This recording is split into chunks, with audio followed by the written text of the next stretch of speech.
"Choose the plainest maid in the party," said the Duke of Jessop, "and I will marry her before Lady Day."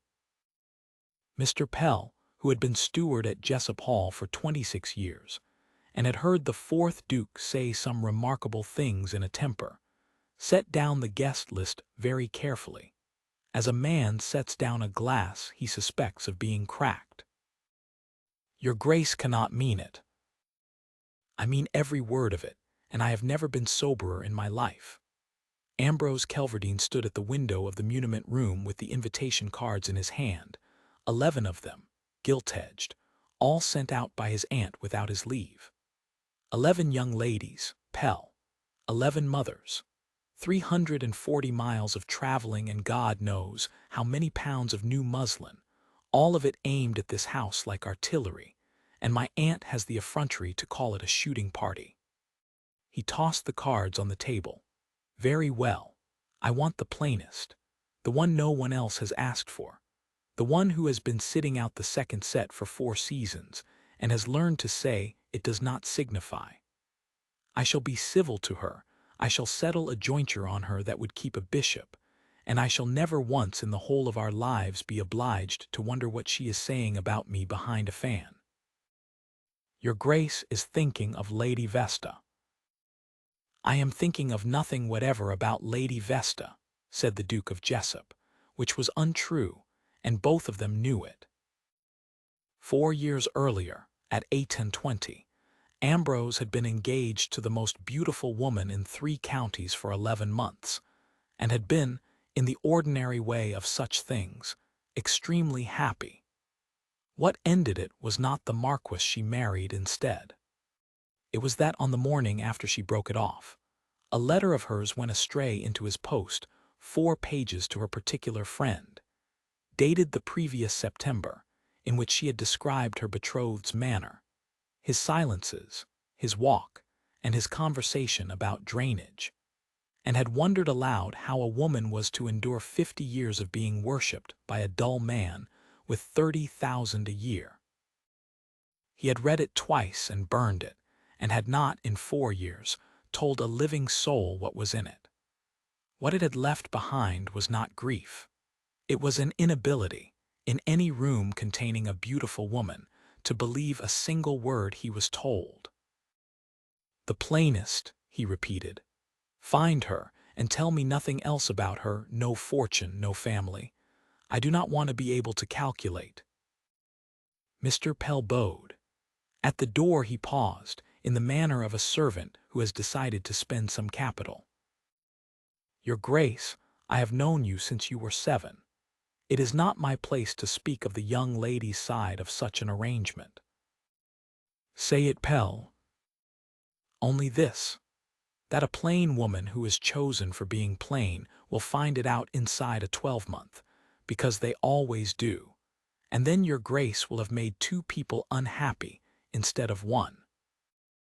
Ambrose stood looking at the park for some time after the door closed.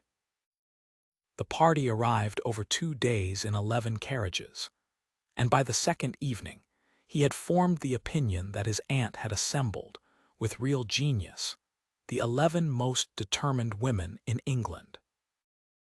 Lady Sarrow presented them in the long drawing-room. There were the Misses Halliwell, twins, who laughed in unison. There was an Honourable Miss Prender, who played the harp for 50 minutes without being asked twice. There was Miss Corisande Vane, 19, black-haired, spectacular, and accompanied by a mother who mentioned within 4 minutes of arrival that Corisande had refused an earl in June. And there was, at the very end of the room, in the second row of chairs behind the Vanes, a woman in grey. Ambrose noticed her only because she was the one person in the room not looking at him.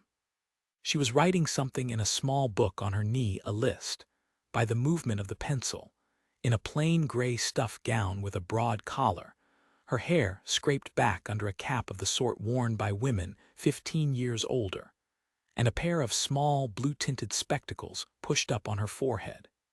She had a smudge of ink on the side of her hand. "That," said his aunt, following his eye, "is nobody. Mrs. Vane's companion, They bring her everywhere. Do not encumber yourself." At 6 the next morning Ambrose went out to the orangery, because he had slept 4 hours and could not face the breakfast room, and found the companion already there with a coffee pot, 3 books, and the household's mending basket. She stood up at once. "Your Grace, I was told the family did not use this room before 10. I will take myself off." "Sit down." He had spoken more sharply than he meant, and he saw her decide not to mind it. "I did not come here to turn anybody out of a chair. What is the book?" "Sermons," she said, "at the top of the pile for appearance. Under it a treatise on the diseases of orchard trees, which is the reason I came in here, because you have 3 peach trees in this house against the south wall with the leaf curl, and nobody has told your gardener what to do about it." She sat down and folded her hands. "And under that, a novel, which I am not going to defend." Ambrose sat down on the other side of the little iron table, without being invited, and stayed 40 minutes. Her name, she said, was Fenn, Nell Fenn. She was companion to Mrs. Vane at £28 a year, which she stated as flatly as a bricklayer states his day rate, and had been 4 years in that line of employment. Her father had been a country physician in the Welsh border, dead 6 years, her mother the year after. She had one relation living, an aunt in Carmarthen with £900 and a great many cats. She did not once ask him a question about himself. She did, however, answer his questions, and by the 20th minute Ambrose Kelverdine found that he had heard a candid account of the peach trees, the state of the Jessop kitchen garden, and the character of his own head gardener, delivered by a person who had been in his house 11 hours. "You have a good eye, Miss Fenn. I have a great deal of time in other people's houses, and nothing to do with it but look." She poured him coffee without asking whether he wanted it, which nobody had done in that house since his mother died.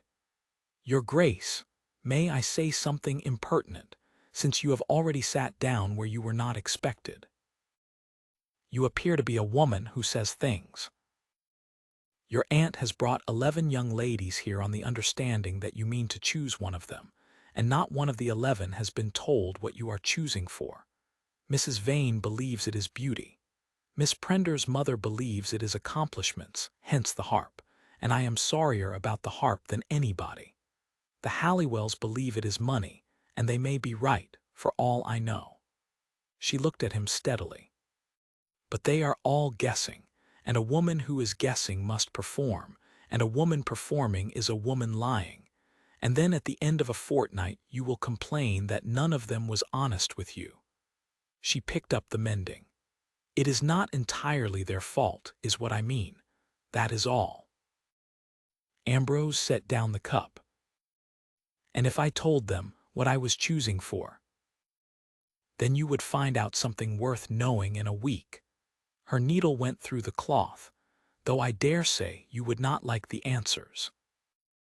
He went out into the wet grass with his ears burning, and his mind moving faster than it had moved in 4 years.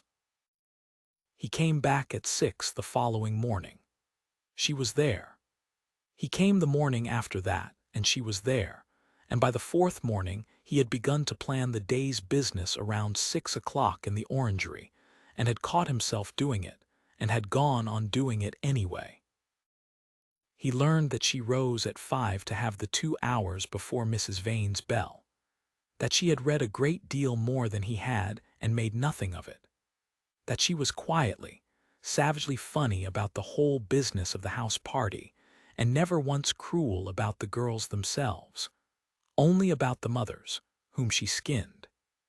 That when he described, without names, the letter that had gone astray 4 years ago, she was silent for a while and then said, "That is a wicked thing to have happened to a man, and I am sorry for it. But you know that she wrote 4 pages about you, Your Grace.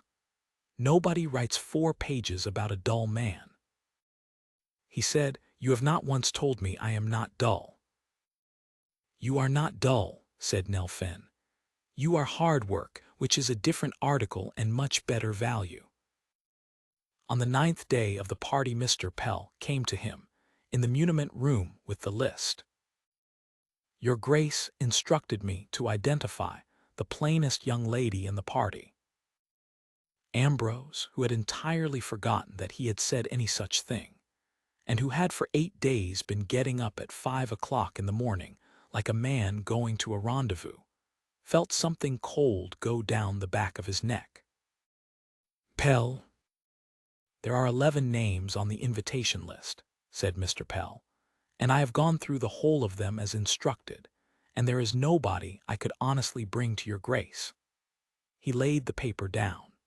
"But there is a 12th woman in this house who was on no invitation, who has been described to me by 3 separate servants as the plainest creature they ever saw, and who mended the second housemaid's apron on Tuesday because the girl was afraid of the housekeeper. If your Grace is determined upon the order as given, then the plainest maid at Jessop Hall is Mrs. Vane's companion, and her name is Fenn." Ambrose did not answer the steward for the better part of a minute. "Burn the list," he said at last, "and understand me, Pell. The order I gave you 11 days ago was the order of a coward, and I withdraw it. I am not going to select a wife the way I would select a bailiff, and if I had gone on with it, you would have been right about the 2 unhappy people, and I should have been the second one." He pushed back his chair. "Where is Miss Fenn at this hour?" "Miss Fenn," said Mr. Pell, with the faintest possible warmth, "will be at the Gate Lodge, your Grace, on account of old Tolliver's leg." Old Tolliver's leg had been broken by a shying cart horse the previous afternoon, and Ambrose, arriving at the lodge, found his gatekeeper laid on a settle, with the limbs splinted between 2 lengths of hazel, and bound with strips of a gray stuff gown that he recognized, and Nell Fenn washing her hands in a basin by the door. "The bone was out of line," she said before he could speak. "Mr. Sudbury is at Ludlow and could not come until this morning, and by this morning it would have set crooked and he would have been lame for life. My father was a physician for 31 years, and I held the candle from the age of 9 and the leg from the age of 13. She dried her hands. "I have told Tolliver that Mr. Sudbury is to be allowed to say he did it, because a surgeon has his living to think of, and I have not." "You cut up your gown." It was the only linen in the lodge that was clean. She looked at him with something like defiance. "It is my second gown, your Grace, and I have another, and if you offer to replace it, I shall be obliged to say something unpardonable before your gatekeeper." Ambrose Kelverdine stood in the doorway of the lodge, and understood, with a completeness that frightened him, that the fortnight had already decided itself, and that he had merely been the last to know. He said, "Miss Fenn, when this party is over I am going to ask you a question, and I am telling you now so that you may have 11 days to think whether you will hear it." She went perfectly still, with the towel in her hands. "Your Grace," she said, "I am a paid companion at £28 a year, and you are the Duke of Jessop, and there are 5 women under your roof at this moment who would put arsenic in my tea for a sentence of that kind. Is that a no?" "It is a warning," said Nell Fenn, "and I notice that you have not taken it." What followed took 9 days, and Ambrose blamed himself afterwards for every hour of it, because he had been warned by the one person in the house with any sense, and had walked on regardless, in the belief, the ducal, unexamined belief, that nothing much could happen in his own home. He was seen at the Gate Lodge. He was seen in the orangery at 6. He danced twice with nobody at all at the tenants' ball on the Thursday, and stood for 20 minutes by the window talking to a gray-gowned companion who was supposed to be watching Mrs. Vane's shawl. On the Saturday, he took the party to see the Abbey ruins, and put Miss Fenn into the second carriage with his own hand, because there was no room in the third, and Mrs. Vane's face over her fan was that of a woman doing long division. On the Monday, Miss Corisande Vane's diamond bracelet went missing. It was found on the Tuesday, at 11 in the morning, in the drawer of the companion's washstand in a small room over the back stairs, by Mrs. Vane's own maid, in the presence of the housekeeper, Lady Sarrow, Mrs. Vane, and Corisande. The whole party assembled with a promptness that struck Ambrose, when he heard of it 40 minutes later, as remarkably well organized.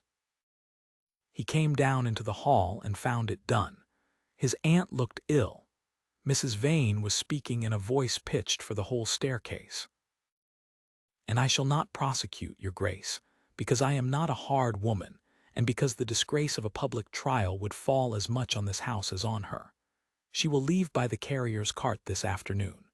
I shall of course be obliged to write to the family she has served, which is a duty I undertake with real pain." She turned the fan. "And there is one thing more that your grace ought to know, and which I have kept to myself these 3 weeks out of charity. Her name is not Fenn. She was Braddock when she came to me, a leaner Braddock, and she left her last situation, the household of Mrs. Loams of Bexbury, in circumstances that Mrs. Loams described to me in a letter which I still possess. There was a son. There was a scene. There was a sum of money missing then, too." The hall was extremely quiet. Ambrose looked at Nell. She stood by the newel post with her hands at her sides and her cap on and her chin up, and she was the color of ash, and she did not deny one word of it. "Miss Braddock," he said, "is that your name?" "My mother's name was Fenn," she said. "I have used it for 4 years. Yes, your grace, I was a leaner Braddock, and yes, I left Bexbury in circumstances, and no, I will not tell you what they were in this hall in front of these people. Not to save myself, not to keep the situation, not for anything you could offer me." Her voice did not shake, which was somehow worse. "I did not take that bracelet. I have never in my life taken anything. I am going to go upstairs and pack my box, and you will do exactly as you think right. And I find that I minded a great deal more than I expected to." She was gone before he had assembled a single word. It is a peculiarity of great houses that a duke can be entirely powerless in one for a quarter of an hour, and Ambrose spent that quarter of an hour learning it. By the time he had got his aunt into the muniment room and shut the door, the carrier's cart had gone from the yard. "You let her go," he said. "I did not let her, Ambrose. She went. The woman would not stay another hour under an accusation, and I could not have kept her without laying hands on her." Lady Sarrow sat down heavily. "And I am ashamed of my own part in it, which was to say nothing, because Mrs. Vane is a connection of my husband's, and I am a coward at my age." She looked up. "But, my dear, you must see how it appears. The name, the letter from Bexbury." "I see how it was arranged," Ambrose said. He rang for Mr. Pell, and then he did the only useful thing he had done in 3 weeks, which was to stop behaving like the master of a house full of guests, and start behaving like a magistrate. He took the evidence himself, in the muniment room in writing, over 5 hours. The housekeeper deposed that the washstand drawer in the companion's room had been empty at 8 o'clock that morning, because she had put clean linen in it herself, and that she had said so at 11 and been talked over.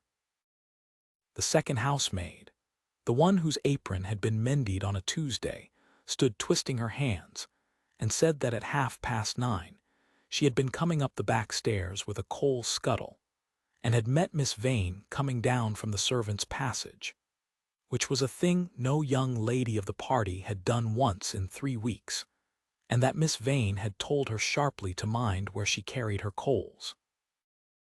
Mrs. Vane's own maid, when she understood that the matter was being written down and signed, wept, and said that her mistress had told her where to look before she looked, in those words, and that she had thought nothing of it at the time. And the boot boy, aged 14, produced from his pocket, with the air of a man playing an ace, the empty jeweler's case, which he had found on the Monday night at the bottom of the shrubbery below Miss Corisand's window, and had kept because he liked the velvet. At 6 o'clock, Ambrose walked into the long drawing-room, where 11 young ladies and 9 mothers were sitting down to tea. "Mrs. Vane," he said, "your carriage is at the door, and it will take you as far as the Jessop Arms tonight and out of this county tomorrow. I have 5 depositions in my hand, and I am a magistrate for this division. I am not going to read them aloud, because there is a girl of 19 in this room whose whole life would be finished by 6 o'clock tomorrow evening if I did, and because I have taken advice on the point from a person who is not here to give it, and who would have told me not to." He looked at Corisand Vane, who had gone the color of paper. "Miss Vane, you may keep your name and your season. You will write me 1 letter in your own hand before you leave this house, setting out what you did on Monday night and Tuesday morning. I shall lock it in that safe and never show it to a living soul unless you make it necessary. That is the whole of the punishment, and it is a great deal lighter than you deserve, and you will have the rest of your life to consider whether it was worth a diamond bracelet." Mrs. Vane made 3 attempts at a sentence, and got out something about ingratitude and a scheming servant, and was still talking when the Duke of Jessop walked past her and out of the room. At 8 the next morning, in the rain, he was on the Bexbury Road with the letter he had written to Mrs. Loams in his pocket, and no notion at all of where in England. He was going to find a woman who had left in a carrier's cart with 1 box and £28 a year, and a name that was not hers. He did not reach Bexbury that day. The rain came down off the Clee Hills in sheets from 10 o'clock onward, and at Ludlow he turned in at the Feathers with his coat black to the shoulders. And while the horse was rubbed down, he did 2 things that he had meant to do in the following week and could not now wait for. The first was to call upon Mr. Sudberry, surgeon, in Broad Street. Mr. Sudberry was a dry, exact man of 60 who had set bones in that town for 34 years. And when the Duke of Jessop asked him whether he had attended the gatekeeper at Jessop Hall on the 12th of September, he went to a shelf, took down a note, and handed it over without a word. It was 3 lines in a small clear hand, unsigned except with initials. "Sir, the tibia was displaced and could not wait for you. It is splinted in hazel and bound, and the foot has good color. Tolliver is to be told that you said it, and I have told him so already, and I would be greatly obliged if you would let that stand. You have a practice in this town to think of, and I have nothing whatever." Ambrose read it twice, and had to walk to the window. "You kept it." "I have kept it," said Mr. Sudberry, "because in 34 years I have never had a letter like it, and because when I got out to the lodge that morning the leg was as well set as I could have done it myself, and better than most men in this county could. I asked Tolliver who had done it. He said the Duke's own gardener." The surgeon permitted himself the smallest of dry smiles. "Your gardener, your Grace, cannot tie a bandage." I did not inquire further, because it was plain that somebody had gone to a good deal of trouble not to be thanked. "Send in your account for that visit," Ambrose said, "and send it in full." There was no account. I did nothing. Mr. Sudberry put the note carefully back on the shelf. "If your Grace should ever find the person who wrote that, I should be glad to be told her name. I have 3 apprentices who could not have managed it, and I have often wondered." The second thing was the carrier's office in Corve Street, where a clerk in an apron went through the book with a wet finger, and established that a single corded box, marked E.F., had gone west on the Tuesday afternoon on the Brecon wagon, and that the Brecon wagon connected with 3 others, and that where it went after that was between the boxes and the Almighty. Ambrose rode back to Jessop through the dark, arrived at 9, and did not go up to change. The 11 young ladies and their mothers were in the long drawing room, where they had been for 2 days in a state of magnificent, quivering discretion. And when the Duke of Jessop walked in wet to the knees and stood in the middle of the carpet, 22 people put down their cups. "You have all been very patient," he said, "and you have been misused in this house, and it was not by Mrs. Vane. It was by me, and you will hear it from me before you hear it in a coach on the way home from somebody's maid. On the 12th of September, I instructed my steward to identify the plainest young lady in this party, on the understanding that I would marry her before Lady Day. I did not do it because I esteemed plainness. I did it because I was jilted 4 years ago, and afterwards came into possession of a letter I was never meant to read, and I decided from that day that I would never again put myself in the way of a woman I might not be certain of. So I proposed to solve the whole difficulty of my life by choosing somebody I imagined would be grateful. That was the order. 11 of you traveled a great distance and were shown over my house and my gardens and my chapel, and every one of you was performing for a prize that I had already decided by a rule none of you was told. I have been asked several times in the last fortnight what I was choosing for. I gave no answer because the answer was contemptible." He looked steadily round the room. "It is withdrawn. There is no prize here, and there never was one, and the fault of that is mine entirely. Your carriages are at your disposal from tomorrow, and every one of you leaves this house with my apology, which I will repeat in writing to your fathers if any of them wishes it." Nobody spoke for a moment. Then the Honorable Miss Prender, who was 26 and had played the harp for 50 minutes and was nobody's fool, set down her cup and said, "Your Grace, may I ask a question that the others are too well brought up to ask?" "You may ask me anything at all." "Is it Miss Fenn?" "It is Miss Fenn," said Ambrose, "and her name is Braddock, and she was accused in that hall of a theft she did not commit, and I have 5 depositions to prove it and a letter to fetch from Bexbury tomorrow that will end the other slander for good. And I do not know where in England she is."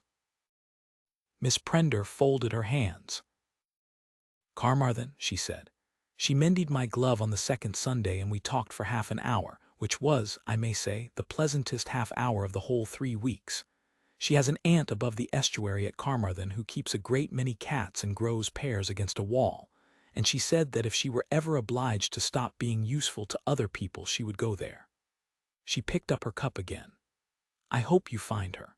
And your Grace, the harp was my mother's notion. I loathe the harp." Lady Sarrow followed him out into the hall, and caught his sleeve at the foot of the stairs, and for once in her life said something without arranging it first. "Ambrose, your mother sat in that orangery every morning of her life at 6 o'clock, and your father thought it an eccentricity, and I have not been able to go into the room in 9 years." Her mouth trembled. "Go and get the girl, and when you have got her, do not tell her about the order." "She will be told about the order," said Ambrose, "in the first 5 minutes by me, in full. That is rather the only way I shall know." He was at the Ludlow turnpike by 7 the next morning. Bexbury was a square white house 4 miles beyond Ludlow, and Mrs. Loams received him in a room with the blinds half down, being an invalid of the sort that has been dying comfortably for 11 years. She was delighted by a duke. She was less delighted by his errand, and she tried for 20 minutes to be vague about it, and then Ambrose put his hat on the table and said, quietly, "Ma'am, I am a magistrate, and I am going to have this either from you this morning or from your servants this afternoon, and one of those courses leaves your family its dignity." What came out in the end came out in a rush, and Ambrose listened to all of it standing up. Miss Braddock had been companion to Mrs. Loams for 14 months, and had been, her employer conceded, a very superior sort of young person, and had read aloud beautifully. In the February of the second year, Mr. Hector Loams, aged 26, home from town, had formed a determination about her. She had asked twice to be excused from reading in the evenings. She had asked once, in writing, to be allowed to lock her door, which request had been refused as impertinent. On the 11th of March, she had come down at 6 in the morning with her box already corded, having been obliged during the night to keep a bedroom door shut against a gentleman with her own weight and the washstand, and she had declined to make any explanation, and had walked into Ludlow in the rain. "And the money," Ambrose said. Mrs. Loams looked at the fringe of her shawl. "There was no money missing," she said. "There was £11.5 owing to her for the quarter. My son advised me that it need not be paid to a girl who had left without notice, and it was easier to say a thing was missing than to say that." She began to cry, in the practiced way. "Your Grace must understand my position. I have one son." "You have one son," Ambrose said, "and you sold a girl of 22 to keep him comfortable, and you wrote a letter to Mrs. Vane that has since been used to accuse her of theft in front of 20 people in my house. You will now write me another. Today, in your own hand, setting out what you have just told me, and you will sign it, and you will pay the £11.5 with 4 years' interest into my hands before I leave this room. And then, ma'am, you may go on being an invalid, and I shall never trouble you again, and I hope you find the arrangement restful." He rode out of Bexbury at 2 o'clock, with the letter buttoned inside his coat, and £11.5 and 4pence in his pocket. And it was the first hour in 3 days that he had been able to breathe.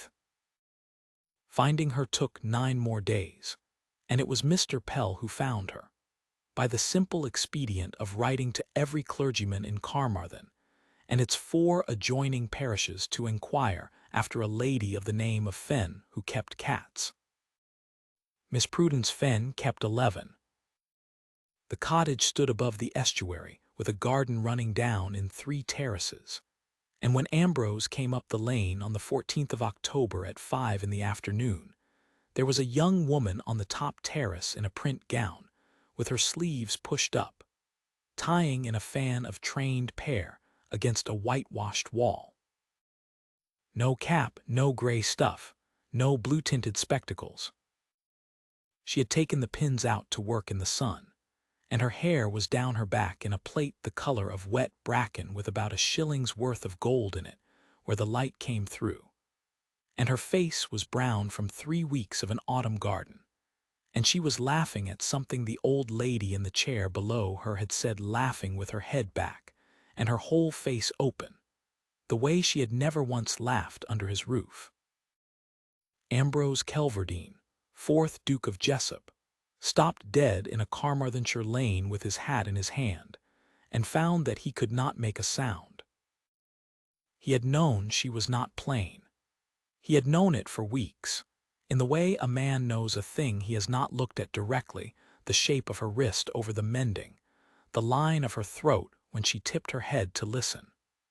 What he had not known, until he saw her in the low gold light of that estuary with no gray collar buttoned to her chin, and no cap pulled down over her forehead and nothing between her face and the world, was that Nell Fenn was beautiful in the plain, unarguable way of a good painting, and that she had spent 4 years, deliberately, patiently, in cheap gray stuff and a widow's cap and her mother's tinted spectacles, making perfectly certain that no man in any house she entered would ever look twice. The spectacles were plain glass. He learned that later, and it undid him all over again. She saw him. Her hands came down off the wall. "Your Grace." "Miss Braddock," his voice was not his own, "I have come 400 miles, and I have prepared nothing whatever to say." "Then you had better come in," said the aunt from her chair, "for it will be dark in an hour, and I have 11 cats and a great curiosity." They talked in the garden until the light went, and standing up, because neither of them could sit. He gave her the letter from Bexbury first, before anything else, and stood with his back to her while she read it, and heard her breathe out once, very slowly, like a person setting down a weight she has carried up a hill. "4 years," she said. "4 years and 1 letter, and it is over. It is over. I have the £11.5 in my pocket with 4 years' interest, and I have written to Mrs. Vane's 3 intimate friends, and to my aunt, and to the 2 families you served after Bexbury, and there will be no more letters going about England about you. That is done, and it is not what I came for." "No," said Nell, "I did not suppose it was." Ambrose turned round. "I gave an order on the 12th of September that I would like to say aloud, because you have a right to know the worst of me. I told my steward to choose the plainest woman in the party, and I would marry her before Lady Day. Not for her sake, for mine, so that I might have a wife I could be sure of, because I had been made a fool of once by a beautiful woman, and had decided, like the coward I was, to solve it by never being at risk again." He made himself go on.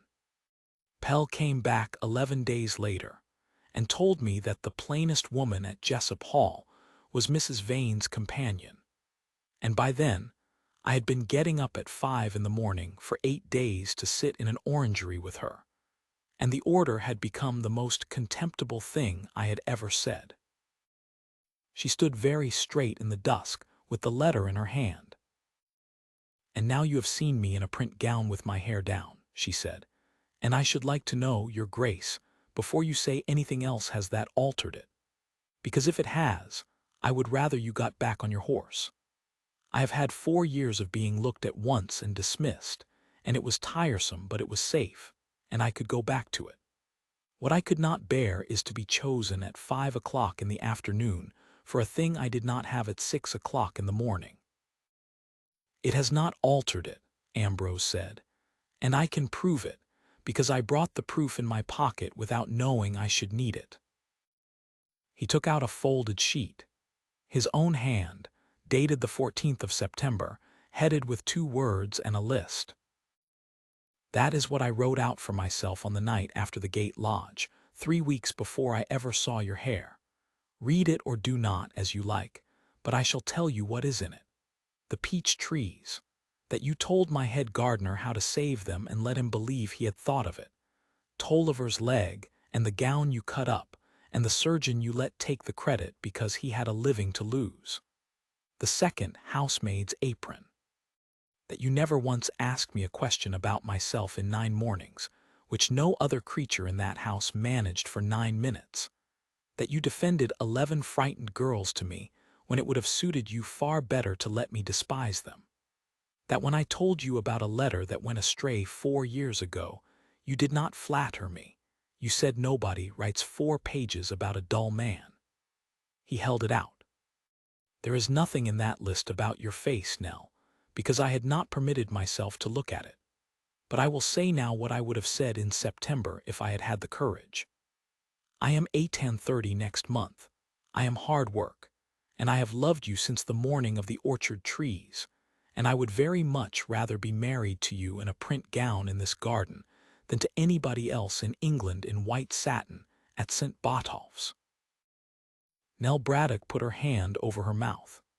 Then she took it away, because she had never in her life hidden behind anything except gray stuff and plain glass, and she was finished with that.